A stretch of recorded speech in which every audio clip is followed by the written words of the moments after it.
method that the author didn't have in the book. I think I put it on that quiz, that summer quiz. Did you guys look at that quiz yet? Yeah, no. Did I put some of the year's digits on it? Anybody looked at it? It's kind of an interesting method some companies use. There are all kinds of depreciation methods. So here's just one more. By the way, when you're doing depreciation, what are you trying to do? You're trying to get what journal entry? When you're calculating depreciation, what journal entry are you trying to get, guys? Debit what? Depreciation expense. It's always that, right? And credit what? Accumulated depreciation. It's always that, okay? So all we're doing is we're trying to find that for each of the years. That's all, okay? So some of the year's digits is this hybrid method they used to use for tax purposes. It's not allowed for taxation anymore, right, for your tax return. But a lot of companies still use it for their financial statement. So it's fine. Let's do, let's say a 4-year life. That's what we were doing before, wasn't it? Didn't we have a $100,000 cost asset where we debited equipment for $100,000 and credited cash, right? Maybe notes payable, that kind of thing, right? Okay. And then we had a salvage value. What did I say? 20,000 or something? Does that sound right? Okay. So then what we were going to do is we were going to depreciate how much of it then? Depreciable value. 80,000. If I was doing straight line, I'd divide 4 into the 80 and I'd have 20,000 a year, wouldn't I? Everybody good with 4-year life? So let's make the life 4 years. And here's what we're going to do if we do sum of the year's digits. Sum of the year's digits. Okay? That's all it is. Sum of the year's digits. Write down the number of years in descending order. This is really strange. So here we go. For year 1, year 2, year 3, and then year 4.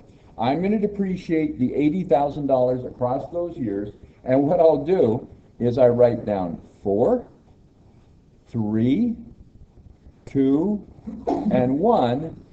See the reverse order? 1, 2, 3, 4 years in reverse order. Got it? I'm going to add them up. What's 4 plus 3 plus 2 plus 1 in this case? It's 10. Okay? Makes it easy if it's a 4-year life. Okay? If it was 5 years, it'd add 15. Got the idea? Okay? So anyway, then what I do, do that right? Did you do that? Yeah, I did it. Okay. Spacing. Okay. I'm going to take 10/10 of this 80,000 depreciation across the years. Okay? How much am I going to take the first year? 4/10. Second year, 3/10. Third year, 2/10. Fourth year, 1/10. What does 4/10 plus 3/10 plus 2/10 plus 1/10 add up to? 10/10 or the whole. Okay, so what we'll do then is we'll take each of these times the depreciable value, times that 80,000. Okay? This is just too easy to believe. Okay? So here's the portion that I'm going to, the percentage, I guess, 40%, 30, 20, and 10 that I'm going to take. And then I'm going to take it times the depreciable value. Well, the depreciable value is what, guys? 80,000. And I'll put 80,000 into each of these. Got the idea? All the way down. Okay? So 10/10 of 80,000 is 80,000. So I will have depreciated what? What will be my depreciation expense each year? Look how easy this is. What's 40% of 80,000? 32. What's the journal entry for that first year? Debit? Depreciation expense 32. Credit? Accumulated depreciation 32. Big deal. What's the remaining book value at that point? Yeah, it'd be what? 100 less 32 or 68,000. Everybody got it? This is easy, isn't it? Okay? So let's go for accumulated depreciation maybe. Be 32,000 at the end of the first year, of course. What would the second year be? 3/10 of 80,000. How much is that? 24. I made my math real easy, didn't I? Debit depreciation expense, credit accumulated depreciation. Everybody agree? Everybody's staying with me. You got this wired now. Okay? What's 32 plus 24? 56,000 depreciated. What's the remaining book value? 44. 100 less the 56. Right, guys? Everybody good? Puzzled looks a little bit. Book value would be the 100 less the accumulated depreciation, right? The remaining book value, on my balance sheet, I would show 100 equipment, and I would show 32 accumulated depreciation at the end of the first year, and have 68,000 then of book value. Everybody staying with me? This is just getting the language down, isn't it, basically? Okay, what does it mean? Okay? All right. So then, if you add another 24 to accumulated depreciation and make it 56, didn't you reduce your book value by the 24? Because you depreciated 24 of it, right? You expensed it. Everybody got it? If you expensed it, it's no longer an asset, right? So how much do you have left? 54 away from 80 is how much? 46? Sound good, guys? Did I do that right? 56, 44. Can't read my own writing. Okay. 44,000, sound good? It's 56 away from 100, 44,000. Okay, what would I have the next year? 80,000 times 2/10. 20% 80,000. How much is that, guys? 16. What's the journal entry? Double what? Depreciation expense. Credit accumulated depreciation every time. Okay? And what's that going to make my accumulated depreciation now? 56 plus 16 is how much? 72. Excellent. What's going to happen to my book value? It's going to go down by the same 16, right? As the accumulated depreciation goes up. So how much is that going to be? 44 less 16, 72 away from 100. It's the same thing, right? 28,000. Good. Okay. And then what's the last one, last year?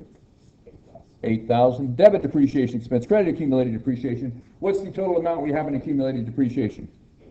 How much did we want to depreciate in this asset? 80. How much do we depreciate? 80. We're brilliant. Okay? So the accumulated depreciation is 80. What's the remaining book value, of course? It's 20. 100 less 80 is 20, which, of course, is the salvage value. Everybody's got this, huh? So could you do all these methods? Straight line, declining balance, units of production, and now some of these digits. Big deal. Okay. Now, last time we actually sold these assets, didn't we, right? We sold them at the end for more or less than the salvage value. Okay, now I want to change it a little bit. Let's sell the asset, and we'll use this form of depreciation, but it could be any type of depreciation, right? Let's sell the asset, and I'm going to give you 3 different sales prices. I want to sell it at the end of the 3rd year, end of year 3, okay? Sale, and it's in equipment, right? This was equipment. Let's call it equipment, okay? So I've got a balance in equipment of 100,000, and then I've got the balance in accumulated depreciation, whatever it is, right? And I'm using my book value, okay? So 3 different sale prices, and I want you to write me 3 different journal entries, okay? 1, 2, 3. Okay, let's make the sales price be, it's at the end of year 3, let's make the sales price be 30,000, 25,000, and $28,000. And I sold it for cash. 3 journal entries, do it. 3 different ones, right? 3 different scenarios. What if I sold it for 30,000? What if I sold it for 25? And what if I sold it for 28? And what I do, of course, is I'd have to calculate the depreciation first and then do this, huh? Okay.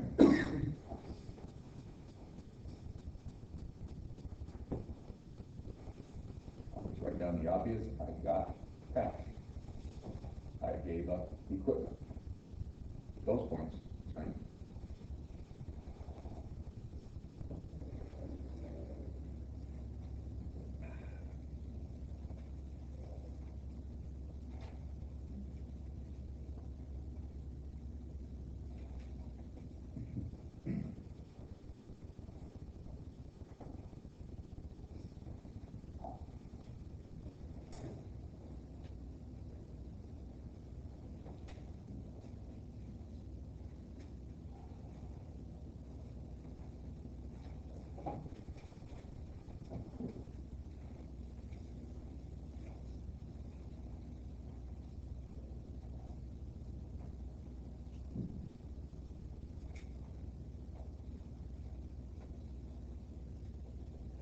Everybody got them?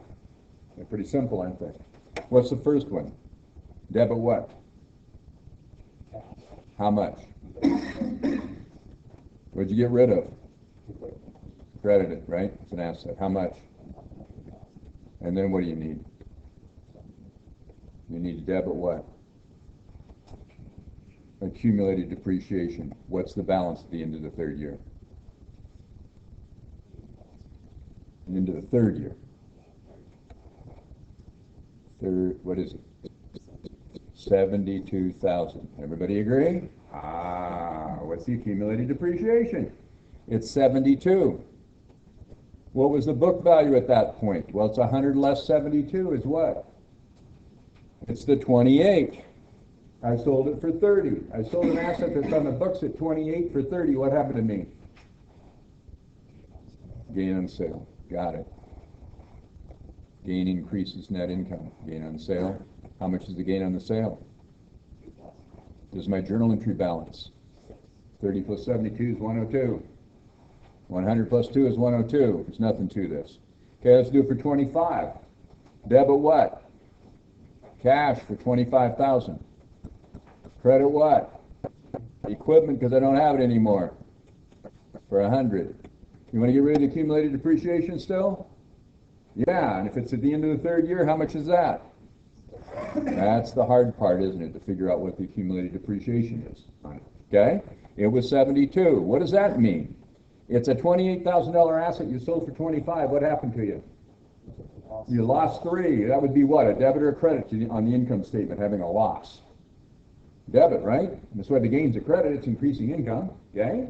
That's it. Same stuff you've already learned. You've known for a long time now. Okay, so how much was the loss? 3? And we're done, aren't we? Journal entry balanced. What if I sell it for 28? And it's got a book value of 28. What happened? No gain, no loss. What do?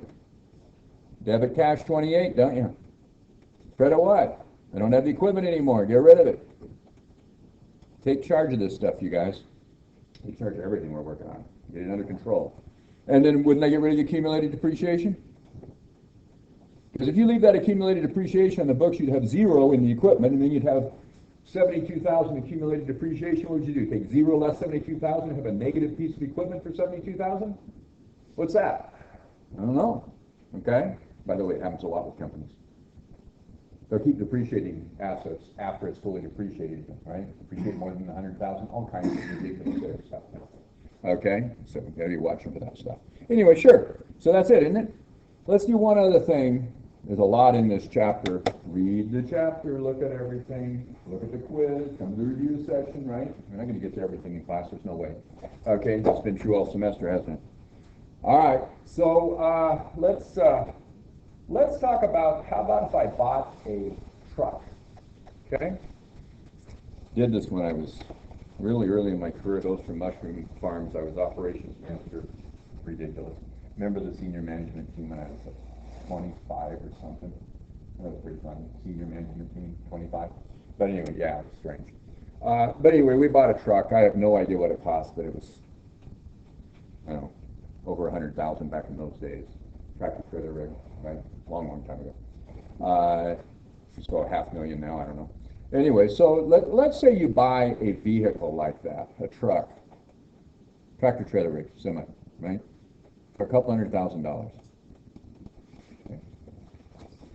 Now let's think about this. When I buy it, of course, I have debit equipment or delivery equipment, and I've got cash or what I'm going to pay for, how I'm going to pay for it, maybe a payable of some kind.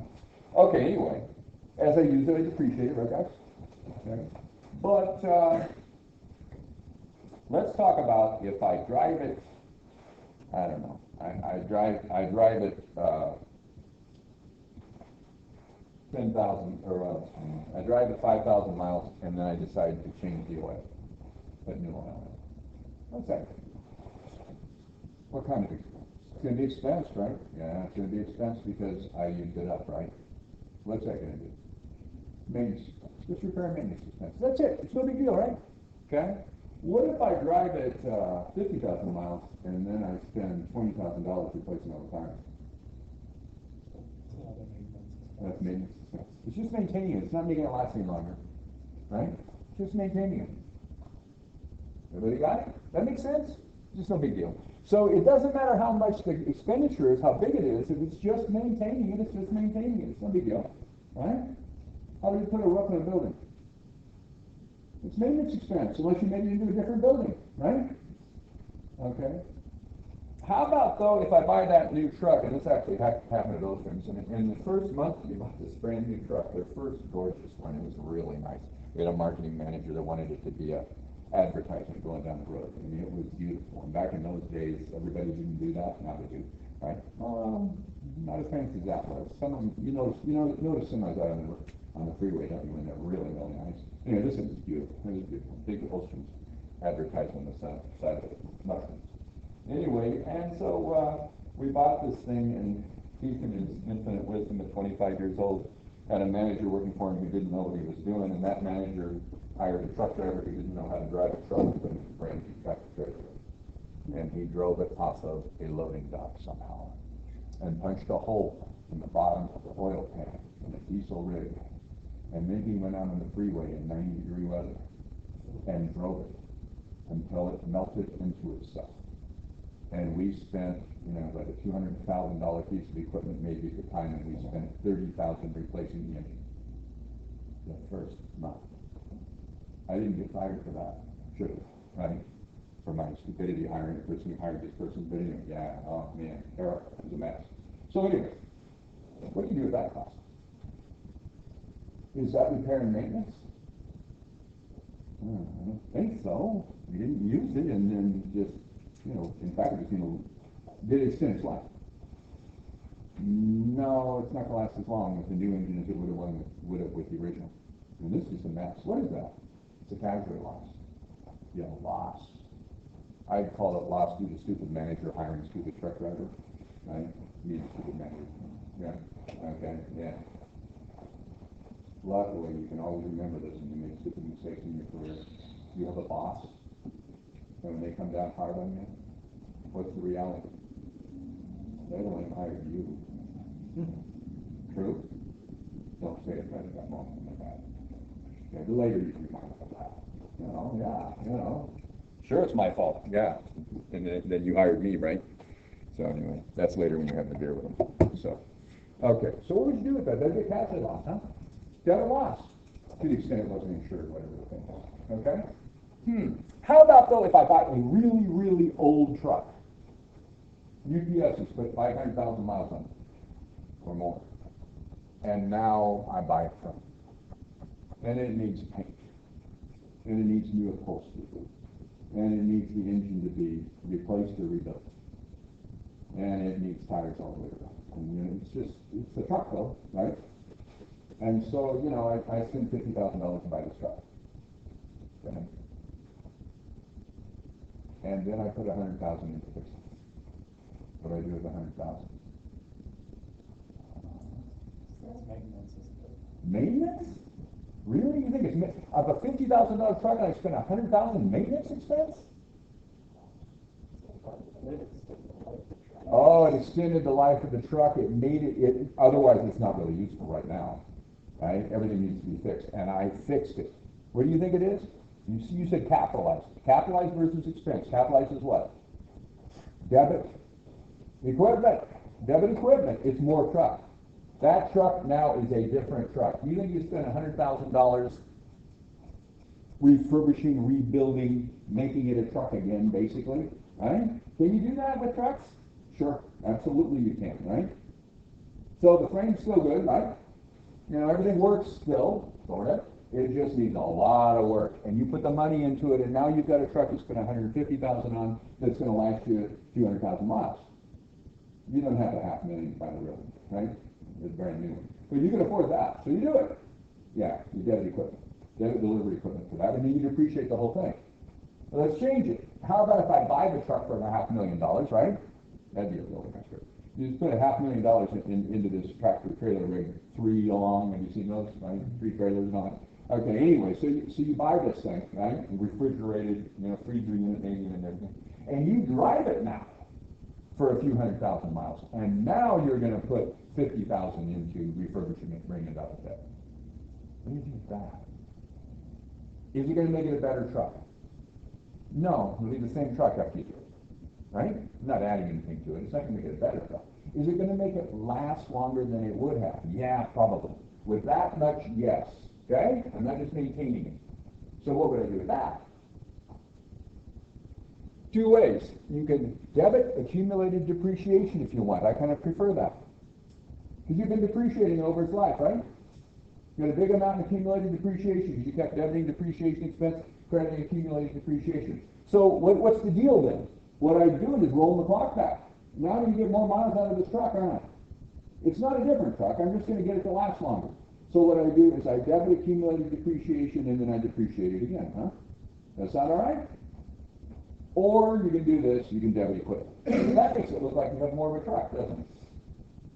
Now it's a $500,000 truck plus $50,000 you put it in.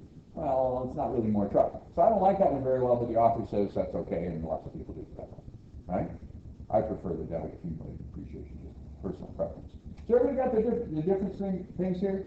So we got a casualty loss, maybe, right? Okay. We've got maybe repair and maintenance, normal repair and maintenance, which is the most common thing, right? And we have extending the life. Okay, either debit accumulated depreciation or debit the equipment itself or building if it's a building. Okay, and then what's the other thing that we've got?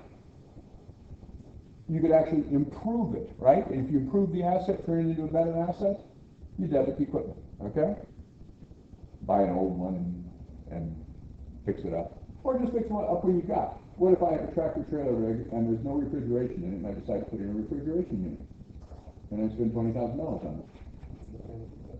Debit equipment. Yeah, it's more equipment. It's better equipment now. You can charge more using it. You get more revenue out of it, right? That's one of the things you always look at. Is it something that is going to generate me more revenue in the future? What would that make it? More of an asset. You like it, guys? Okay? So stuff you already know. That's why I pounded on so much early on about understanding what is a revenue, what's an expense, what's an asset, what's a liability, what's equity. Because now we're starting to use it, aren't we? To think about, well, what really happened here? Okay? All right, so let's switch gears a little. I wrote down truck 200,000 for some reason. Okay, so let's switch gears here, and let's do the next chapter a little bit. Liabilities. We've got today and next time on liabilities, and then we've got a review, and the next time after that we have a quiz, right? On property, plant, equipment, and liabilities. So let's do a little bit on liabilities, but what I really want to talk about is this idea of present value and future value. How many of you guys have not calculated interest, calculated future values, in other words, not calculated interest in the averages? Is there anybody that hasn't done that, learned to compound interest and interest on the interest? What grade were you in when you started doing that? Fifth? Sixth, maybe, in math classes? Something like that? Probably not before that, I don't think. Okay, in there somewhere? You know, you take $100 and invest it at 5%. You had $5 the first year, and now you got 105, and now you get 5% on the 105, right? And after that, you get 5% on the 100, whatever it is now. Okay? Everybody agree you get interest on the interest? Okay, so that's going to be what compounding is, what calculating the future value is. Maybe we're changing the terms a little bit, and we'll cover that a little bit, but that's all. Okay? Have you done it in a college class yet? What did you do in college class? Were you shaking your head yes? No. Anybody done in a college class yet? In what? Oh, with me, yeah, last minute. Okay, there's some. How about, so maybe not, okay. How about discounting? What's discounting as compared to getting a future value, get a present value instead of discounting? What's discounting? You talked about in the chapter. Instead of adding the interest, right, compounding over time, you subtract it. Yeah, you take it out, right? Take the interest out. It's removing the interest instead of adding interest. Everybody, do you have your head around that? Maybe not yet. You're looking like, what is he talking about? Okay? But then what we need to do is add these little terms to it. Anytime you're in a math class, or in any class for that matter, and they start using terminology and you don't know what the term means, what should you do? Put your hand up and ask, what is that? What does A mean? Or X? Or sigma? Or you name the variable. What does it mean? When somebody writes down in the class, what's this? A equals C equals. In a math class, what does it mean? Nothing. Until you define what? Let's A. Let's C. And what do we tend to do when we start doing math? We write down a formula and just start working like everybody knows what we're talking about, and typically what happens? Nobody does, right? And I think that's the disconnect, I really do. I used to not be very good at math, because I guess I'm more of an English type person. Always have been, believe it or not. Okay, so I'm an accountant, yeah, because it's really in English. But think about this. When we start writing this stuff down, we're going to write down PV. What does that mean? Present value, and what's a little zero mean? At time zero, now. Time zero is now. Really?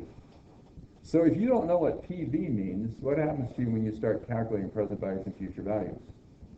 It's over. So if somebody writes down PV, and there's other notations for it, right? You don't have to use that. You use anything you want. Make it an A. I don't care. Right? What we use in this class, at least, is PV, huh? And in most business classes. Present value. Okay? What's this one? Future value.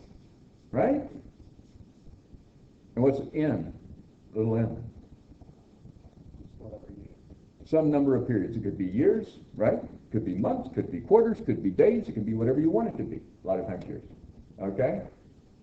Now tell me in plain simple English, what is the present value then if I'm looking at an investment? It's how much it's worth now. Is that valuable? Yeah, because that's what we're going to record on our financial statements, is what something's worth right now. Don't you think? That's also how much I'm going to pay for it. If I'm buying stock, I'm going to pay the present value of it. So if I could calculate what investment in a company should be worth right now, that's how much I'd be willing to pay. If I'm buying an airplane and I'm UPS, I calculate the present value of all the future cash flow that airplane is going to ever generate for me, and that's how much I will pay for that airplane. We make all of our decisions using this. All of them in business. So here's what I want to tell you. Do not blow off learning this. Because if you do, you will be of no value in the business world. You can't make any decisions because you never know what anything's worth. People say, oh, well, if we're going to go buy a new car, right, it's worth what? Whatever we'll pay for it. Okay, let's go buy ourselves a new Mustang today, right? We'll both go down and buy a Mustang, right? And we're going to buy exactly the same one. You can pick the color and everything because I'm not really doing this. Okay, but anyway, yeah, we're going to buy exactly the same car. And he goes in and he negotiates his deal, and I go in and negotiate mine. Costs 30 grand for the car. Decent Mustang for 30. Okay, that's pretty nice. Okay, 30,000. That's the sticker price. He gets his for 25. I get mine for 30. How much was his worth? 25. How much was mine worth? 30. By definition. That is not helpful, you guys. That doesn't help you making a decision, does it? It doesn't mean anything. Okay? So you can't go by how much somebody's willing to pay. It doesn't mean anything. It just doesn't. It's what it's worth. So, if you leave here today, I never pick on young women because I like women better than men. I'm sorry. Picking you. Okay, I just can't envision these young women getting run over by a truck and going across back to campus. You can't. Okay, when he gets run over by a truck walking back, please don't do that. When he gets run over by a truck going back across Newburgh Road, what are his parents going to be able to sue for? It's the discounted present value of everything he is going to make for the rest of his life. And you know what? Because you're sitting here today, your parents' attorney can use this. He's worth an awful lot more because he's getting this extremely valuable education, which makes those cash flow estimates in the future much higher. And also maybe less risky. Okay? And that's how we value everything, even life. Don't get run over, okay? But it really makes the point, okay? It's what we do. It's the only way we can value anything. I know, human beings' life, each one is worth an infinite amount. The courts can't pay that. They're going to pay the discounted future value. of whatever you're going to earn for the rest of your life. Okay? So anytime that I want to buy any asset, what am I going to pay? Discounted present value of future cash flows is going to generate. Okay? So we've got present value, that's what it's worth now. Future value, what's that? What it would be worth sometime in the future. That's it. And then what else do we need to know to get between these two numbers? The number of periods. Yeah, N. That's the number of periods, because you're going to need to use those number of periods. So you got to know the number of years or the number of months or whatever. What else? We need an interest rate. And this interest rate is going to be based on how risky the investment is. And what I really mean is, what's the risk of the future cash flows? Now, what do I mean by future cash flows? The future value might be the future cash flow, okay? Or you could have an annuity payment. We're going to have that in the chapter 9, I guess it is, okay? We're going to have that when we do bonds, all right? What's an annuity payment? So we're going to add one more piece. Oh, man, this is annoying. So there are a few things here, and you know what? Now that I've written all that down, it looks really intimidating, doesn't it? But each individual piece is really simple. Okay? Present value is what? What it's worth now. Future value is what? What it's worth some number of periods from now. Right? N is the number of periods. I is what? Interest rate. Okay? We use little I for interest or little R for rate. You can see both of them. No big deal. Okay? And it's usually as a percentage, huh? Okay? State that as a percentage. And then there's an annuity payment, maybe. That could be an annuity payment. What's an annuity payment? An annuity, you guys, it's the same amount every period. And the interest rate, which is called also a discount rate, okay? The interest rate doesn't change. Okay? Interest rate doesn't change. No periods are skipped, right? The payment's the same every period. That's all. An annuity is exactly the same payment every period. Same cash flow every period. That's it. Okay? You really need to have these down. You really need to have these pieces down. And if you do, you kind of have it made with this stuff. Okay, so let's say that we had $100 that we were going to invest, and we're going to invest it for 3 periods, okay? And we're going to earn 10% interest per period. So the periods might be years. It's 10% a year. Okay? For now, no annuity payment. We'll come to that later. We'll use it in the next chapter, basically. Okay? So what's the deal going to be with this thing? I'd like to calculate a future value. And I'll tell you what, all these problems are going to be like this. You're going to, of these 3 or 4 things, present value, future value, number of periods, and interest rate, you are going to know 3 of the 4 and calculate the 4th one, okay? So would it be a really good idea to get yourself organized, write down what's the present value, what's the future value, what's the number of periods, and what's the discount rate and the interest rate? Would it be really a good idea to write those things down? As you read the problem, write down what you know, and then what will you do? You'll figure out what you don't know, which is what problem that's for. It's got to be. It's what you're going to solve for. Everybody good? So if I know the $100 present value, if I know it's 3 periods, if I know it's 10%, can I calculate a future value? Sure. Now, you could just calculate this directly if you want, which would be what? Take the present value at time 0, $100, and do what? Well, how many of you want your $100 back if you invest $100? You want the 100, right? You want more than the 100? Sure, I want 10% more. If 10% is what I'm going to earn. So how much do I want at the end of the first year? My 100 back plus 10. So the way we write it is 1 plus the interest rate. Yeah, I want my $100 back. That's the 1, right? And then I want the 10% interest. That's all we're doing, okay? So it's going to be 1.10. Everybody agree? So at the end of 1 period, a future value, yeah, that's a future value 1 period from now. N is 1 there, I guess. Okay, is how much? 110. There's not anybody in the room that doesn't agree with that, right? And you can do this calculation, of course. Okay. What will it need to be at the end of 2 periods? Well, guess what? What do I want? I want 1 plus the interest rate again. Okay? And that'll give me a future value at the end of 2 periods. So what's that going to be? 110 times what? 1 plus 1.0. Do you guys now want interest on $110 if you put 110 in, right, at the beginning of that second year? Sure, right? You want interest on the interest. That's all we're doing. I know you know how to do this. I want you to think about what you're doing here, okay? Get this intuitively. You need it intuitively, not just mathematically, not just with your calculator. By the way, can you use a calculator when you do this? Sure.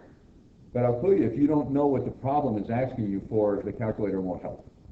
Can you use the tables in the book doing this? Absolutely. Right? Tables are kind of nice to see what's happening, right? So you can see what the growth looks like, and we'll do that next time. Okay? What either the discounting looks like or the compounding looks like. You can see those numbers either growing or shrinking. That's kind of nice. But in real life, we use a computer, right? Maybe Excel, or you use your calculator. Of course, because it's fast and it's easy. But it's also dangerous, right? If you don't know what you're doing, you plug numbers in your calculator, what happens? Ridiculous answer comes out, and you write down on a piece of paper and think you've got it. Over and over and over, right? So be careful with it. Anyway, what will it be at the end of two periods? 121. Why is that true? You had 110. You earned $11 interest on it. You added the $11 to the 110. Isn't that right? And let's keep going. Let's do one more. That's why I only did 3 periods, because it's annoying real fast. Okay, what would that be? That's the future value at the end of 3 periods, which is what we want to solve for, right? N is 3 in our case. Everybody got it? Okay, so what's that going to be? 133. Yeah, 133.10. Excellent. Okay? I mean, there's nothing to this, right? That's a waste of time, isn't it? What should we have done instead? Take the present value at time 0 times what? 1 plus the interest rate raised to what, guys? The third. 1 times, 2 times, 3 times raised to n, right? So it'll be 3. That'll be a future value that number of periods from now. So I've got $100 times 1.10 raised to the third will equal what? 133.10. And if you go look at the table for the future value, n equals 3, I equals 10%, what will you get? This factor is 1.331. That's because that's how they calculated the factor, right? They took 1.10 and raised it to the third. Why do those tables exist? We didn't used to have calculators or computers. How would you like to do them by hand? Make the number of periods 48 and the interest rate 6.28%, and do it without a calculator or a computer. Oh, God. So we had a whole bunch of tables, books and tables, where they calculated a whole bunch of different interest rates, right? And a whole bunch of different number of periods. That's why they exist. Why do the authors put them in these textbooks? So you can see what it looks like at different interest rates, how fast it's growing. It's hard to visualize when it's inside a calculator. But of course we'd use a calculator to calculate it. So of course we'd go directly like this, wouldn't we? Okay? So could we easily calculate that future value? Sure, it's 133.10. Now let's do this real quick. What if I knew the 133.10, but I didn't know the 100? So pretend you don't know the 100 right now. We don't know it, okay? Pretend you don't know the 100. But I do know this is 133.10. Pretend you don't know, okay? So what's the present value? How would you get there? How would you undo this process, in other words? We're going to suck the interest out instead of add the interest. What would you do? If I took the 133.10 and I divided it by 1.10, where would I get back to? 121. Is that right? I'm just reversing the process. What if I divided that by 1.10? Where would I get? 110. What if I divided that by 1.10? Where would I get? 100. That's all we're doing when we discount. Yes, sir? Of course. If I know the 1.331, I could divide it in, couldn't I? That's all we do. So here's how we write it, you guys. Future value, some number of periods from now, times 1 over 1 plus the interest rate raised to the number of periods will give me the present value now.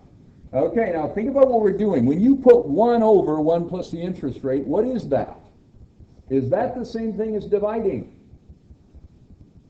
1 over a number, isn't that the same thing as dividing it? Yes. So all we've done is we've taken our future value, which is 133.10, and we take it times 1 over 1.10, that's 1 plus our interest rate, raised to the third, right? We will have done what? We divide 1.10 into 133.10, and then we divide the 121 we now have, divide it by 1.10, right? And we get back to the 110. And then we divide it by 1.10 and we get back to the 100. Get your head around, right, what they're doing here. That's all it is. Okay? So what is that, by the way? It's 100, huh? But we already knew that. Of course, it's going to be the 100 we started with. But what's this factor? What is 1 over 1.10 raised to the third? Take a look at the table in the book if you want, or what page are those tables on? At the back of the book. Aren't they? Present value of the sum, what we're looking at here, present value of the dollar. Is it in the back of this book? What is it? Appendix A. It's in Appendix A. Okay, take a look at Appendix A. Look at 3 periods, 10%. What's that factor? It's something less than 1, isn't it? Point. Come on, you guys. Or do it with your calculator. Put in 1 over 1.10 and raise it to the third.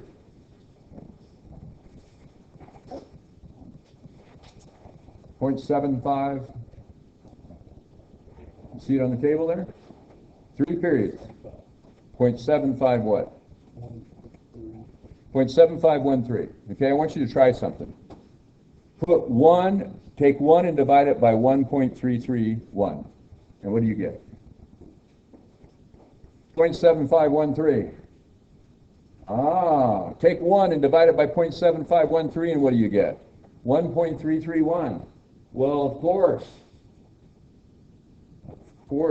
This is 1.10 raised to the third up here, right? And this is 1 over 1.10 raised to the third. So now let's think about this really carefully. If I'm receiving $1 3 periods from now, and I'm discounting it at 10%, what's the dollar worth right now? I'll let you out of here if you answer that. $1 received 3 periods from now, discounted at 10%. What's it worth right now? 0.7513. If you invest 75.13 cents right now, and you leave it at 10% compound for 3 years, what will it grow to? $1. Now you know what, with 3 periods and 10% this is pretty easy. But what about 50 periods and 1.2%? It's annoying, isn't it? No, it's not. It's exactly the same formula. Once you get in your head how this works, you can do any number. Who cares? You've got a calculator or the computer. This is power, you guys. This is power. But really read this carefully and think about it and try to work a bunch of those problems. I am going to have you calculate present value, future values, interest rates, right? Number of periods. I want you to know this stuff. It's extremely valuable. And is it accounting? No. Yes. I would not do it. So, yeah. See you guys. Keep working.